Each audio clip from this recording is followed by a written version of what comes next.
Hello everyone, আসসালামু আলাইকুম। আজকে আমি চলে আসলাম দর্শনা জৈব সার মানে দর্শনা এলাকার কেরু অ্যান্ড কোম্পানির উৎপাদিত জৈব সারের কারখানায়। এই সার মূলত চিনিকলের প্রেসমাড ও স্পেন্ট ওয়াশ থেকে তৈরি করা হয়। দর্শনা কেরু অ্যান্ড কোম্পানি এর একটি বাণিজ্যিক খামার রয়েছে এখানে। পরীক্ষামূলকভাবে এই জৈব সার উৎপাদন করা শুরু হয়েছিল 2014 সাল থেকে।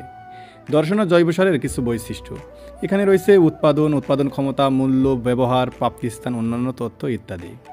এই সারে চিনিকলের প্রেসমাড ও স্পেন্স ওয়ার্ড থেকে ব্যবহার করা হয়। বার্ষিক প্রায় 7000 মেট্রিক টন সার এখান থেকে উৎপাদনের ক্ষমতা রয়েছে। এই সারের প্রতি কেজির মূল্য 10 টাকা। এটি একটি পরিবেশ বান্ধব সার যা মাটির উর্বরতা বৃদ্ধি করে। দর্শনা কেরু অ্যান্ড কোম্পানির বিক্রয় কেন্দ্র থেকে এটি সংগ্রহ করতে পারবেন। দর্শনা কেরু অ্যান্ড কোম্পানির জৈব সার কারখানা বাণিজ্যিক উৎপাদনে রয়েছে। দর্শনা জৈব সার বা কেরু অ্যান্ড কোম্পানি কর্তৃক উৎপাদিত একটি পরিবেশ বান্ধব সার যা মাটির উর্বরতা বৃদ্ধিতে সাহায্য করে। প্রিয় দর্শক, ভিডিওটি কেমন লাগলো জানাবেন। ধন্যবাদ।